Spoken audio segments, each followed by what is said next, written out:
Week 5 of the NFL season is here, and if you're anything like me, you like to have a little something extra to play for while you're watching your football on Sunday. And on this show, we give you just that. So if you sit tight, right after the intro, we'll get into some touchdown props that I like for Week 5 of the NFL season.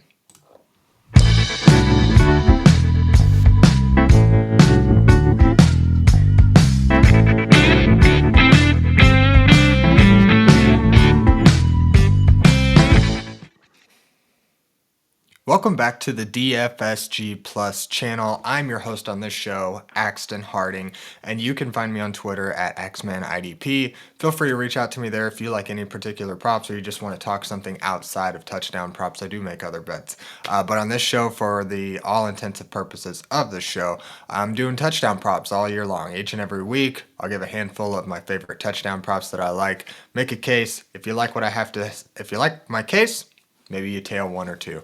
If you don't, maybe you throw down your ideas and we can kind of collaborate and try to make some cash together this season. So that's all I'm trying to do is put a little extra cash in your pocket, give you some extra things to play for and consider that maybe you hadn't before. So let's go ahead and jump right into it, and we'll put up the graphic here, and we'll start it off with a Nico Collins. Anytime touchdown comes in at plus 135. This week he plays the Baltimore Ravens. And the angle here is basically just to target one of the league's best deep threats versus a hampered and vulnerable Baltimore defense. Baltimore is down two starting cornerbacks this week, so they'll have a backup on Nico Collins. If you want more context on this, go check out Sebastian Furon he's at the DGen Doc on X. He puts out injury reports almost daily or multiple times a day, just kind of giving updates on important players and just injuries as it pertains to offense and defense all around the league. He does a summary each and every day. Go ahead and check that out. He says, he checks out all the injury reports and everything. So Baltimore's down two starting cornerbacks this week. They are pretty hampered, looking like Swiss cheese this week with Roquan Smith out, some interior defensive linemen out, defensive backs. Kyle Hamilton may not even play in this one. Lamar Jackson's out. This team is hurting. So again, go check out Sebastian Furon at the DGen Doc on X. Follow him. Great resource. He's always active, answering questions, giving you the information you need to be able to be a smart bettor and fantasy player. To continue on for my case with Nico Collins, obviously playing that battered up Baltimore defense. Nico has two touchdowns on the season coming into this game against, he scored on Tampa Bay and Jacksonville, two actually of the more stingier secondaries in the league when it comes to allowing touchdowns to wide receivers. Baltimore, on the other hand, has allowed the second most touchdowns on the season to the position with 6. He's tied with about 4 or 5 other teams as well. So how's that for your angle? An already vulnerable matchup, now sending in their JV squad to guard Nico Collins, who is a known deep threat. Let's cash it this week. I like this at plus 170 for Nico Collins to score a touchdown against Baltimore this week. Next on the list, we've got Garrett Wilson with an anytime touchdown at plus 130. Plays at home against the Dallas Cowboys this week. Wilson comes into the week as basically the only lone target worthy of catching any passes on this team, for the most part anyways. 27 receptions, which is just under 7 a game for 311 yards and 3 touchdowns. He draws a tasty matchup against a Dallas defense who is also hurting. Excuse me. You won't find current injuries in the secondary here because they're already playing their second string and kind of backup defensive backs. As far as it pertains to Sebastian and his injury reports, those were earlier in the season, but nonetheless, they've allowed a ton of production to opposing wide receivers. There's no pressure up front, so quarterbacks have time to make plays. Justin Fields needs exactly that. He needs time to be able to process the play, let it kind of play out, and then choose his targets, which obviously Garrett Wilson is going to be the most talented and likely to receive a hefty 30+% of the target share here. Not that there's going to be a whole lot of cake to go around, but there's not a whole lot of hands or mouths to feed on this offense as it pertains to passing. So Garrett Wilson is going to be in line for a heavy dose of some Justin Fields passes this week, and I imagine a lot of success in the passing game just because of the vulnerability of the Dallas defense. Again, weak and injured secondary has given up 9 touchdowns this season to opposing wide receivers. 6 specifically in just the last couple of weeks. They're also allowing 205 yards per game to the position, so this might be something as well where you might consider an over on Garrett Wilson's yardage, but for the purposes of this show, touchdowns. 9 touchdowns to the wide receiver position in 4 weeks is pretty insane, and considering there's virtually no other receiving threat, consistent receiving threat anyways on this team, I got to imagine Garrett Wilson is going to be on the receiving end of a Justin Fields touchdown this week. Hard to imagine anything but it. Wilson should be free to do as he pleases, and the touchdown opportunities ought to be plentiful. So I love some Garrett Wilson at plus 130, some nice juicy profit there for you. Third on the list, we've got Keenan Allen with an anytime touchdown at plus 170. He plays at home this week against the Washington Commanders. Justin Herbert's favorite target is back in town, and he picked up right where he left off. It's almost as if they never skipped a beat, and Keenan Allen wasn't gone for a whole year. Keenan Allen comes into the game with 3 touchdowns already on the season, and he enters the week with the 3rd most red zone targets among all wide receivers. He's tied with about 5 other people. We're so early in the league, but nonetheless, one of the 3rd most red zone targets among all wide receivers. He's got 6 targets inside the 20, and he's converted half of those to touchdowns. So he's got 3 touchdowns on the season, and he's 50% conversion rate here. So we're looking pretty good coming in already on the offensive side. Now to kind of add on to it, the Chargers offense is going to continue to march downfield and get within scoring range. That's really all we need, is for them to get within the 20-yard line, get in the red zone, and you know that Keenan Allen is going to get at least a target per drive that they find themselves in the red zone. The only caveat, I guess, would be that Joe Alt went down last week. Their stud rookie left tackle went down with an ankle injury. He's not out for the season, I don't believe, but he's not going to play this week, so kind of maybe puts a little bit more pressure on Justin Herbert to get the ball out quicker. But this is a talented offense, and I don't think that this is going to, I don't think this type of injury is going to cripple their ability to be able to push the ball downfield. It might just kind of switch up the game plan a little bit, but they've known that he's going to be out coming into the week, so they've been able to game plan for not having Joe Alt. So I imagine they have some sort of schemes on the offensive line or game plans as far as specific play types to kind of get the ball out quicker in this game. They're smart teams. They've had all week to account for Joe Alt's absence. So I think that they ought to be just fine, honestly. This team and coaching staff is talented and smart enough that they're going to be able to still be able to push the ball downfield. And really, again, all we need is for them to get within scoring range, and Justin Herbert's going to look at Keenan Allen. There's really nobody else that he's going to favorite. Quentin Johnston has some big play upside, but I think he's going to be more of somebody that's going to get looks outside the 20 and maybe break some coverage or something like that for a big play. But Keenan Allen in close is the most secure type of plays that we can bet on here, and he's seen a lot of usage inside the 20. The Washington defense as well is not really a scary one. They have a weak overall defensive line.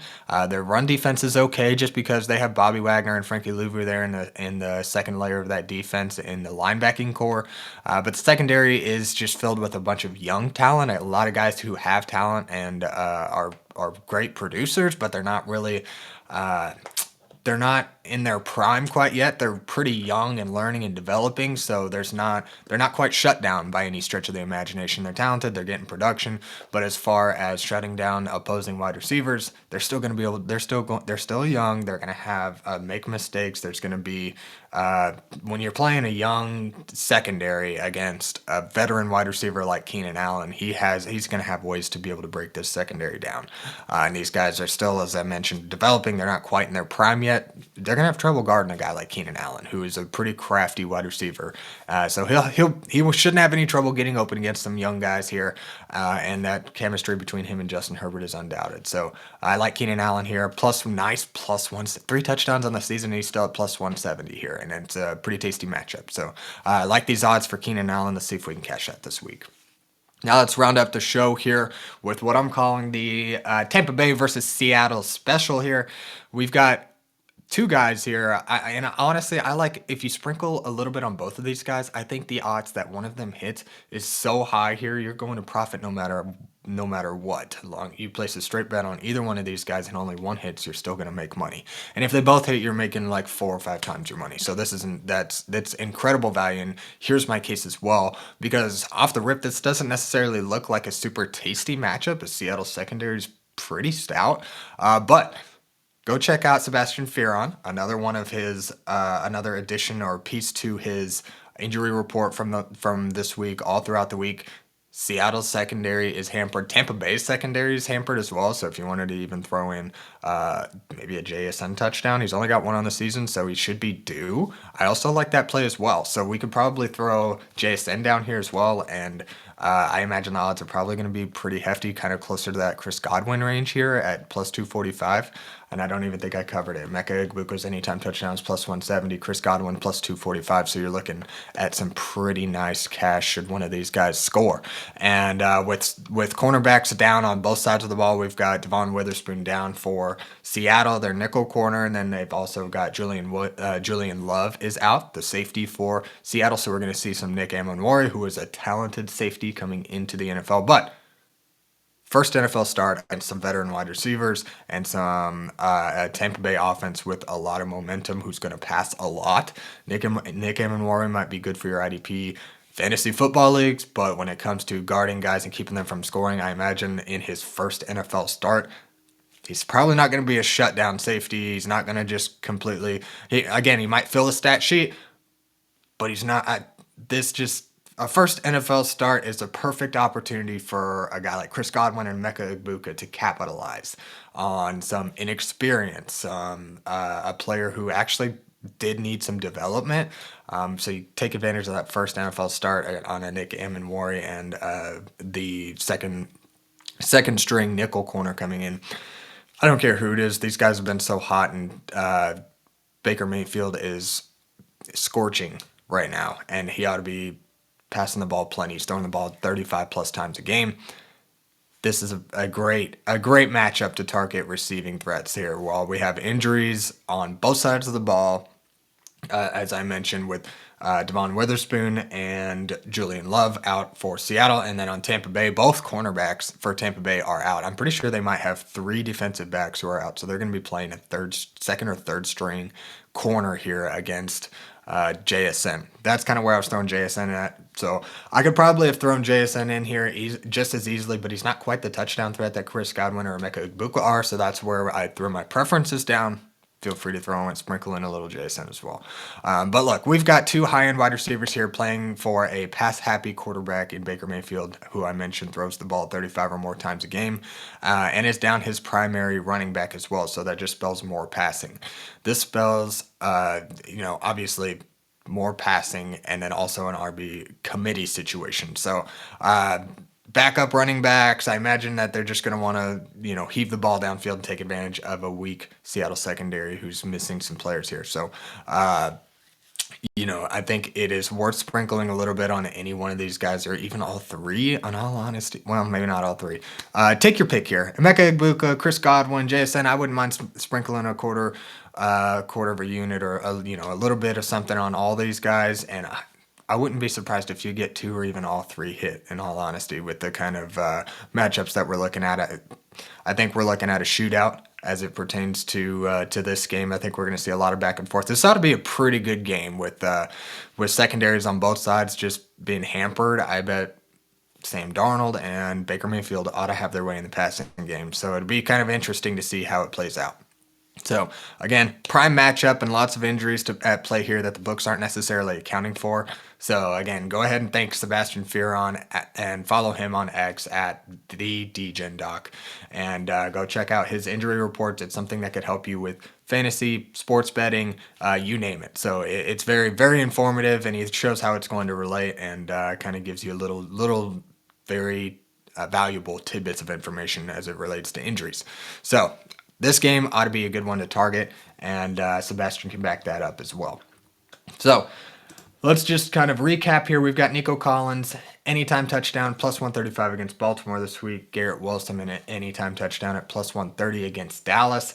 We've got Keenan Allen, anytime touchdown at plus 170 against Washington. And then we've got the Tampa Bay Seahawks special with Emeka Egbuka, anytime touchdown at plus 170.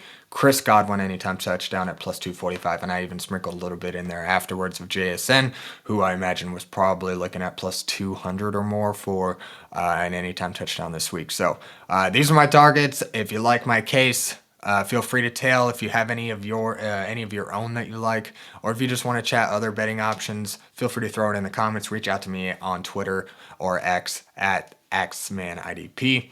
Feel free to chat with me there. My DMs are always open. I'm willing to chat and help where I can. And if we can collaborate and help each other make a little cash, as I mentioned before off the top, that's even better. So let's see if we can come away this weekend with a little extra cash, take those significant others out to a nice little dinner or something like that. So good luck, everybody, this week, and we'll see you back next week for another edition of the Touchdown Prop Show here on the DFSG Plus channel.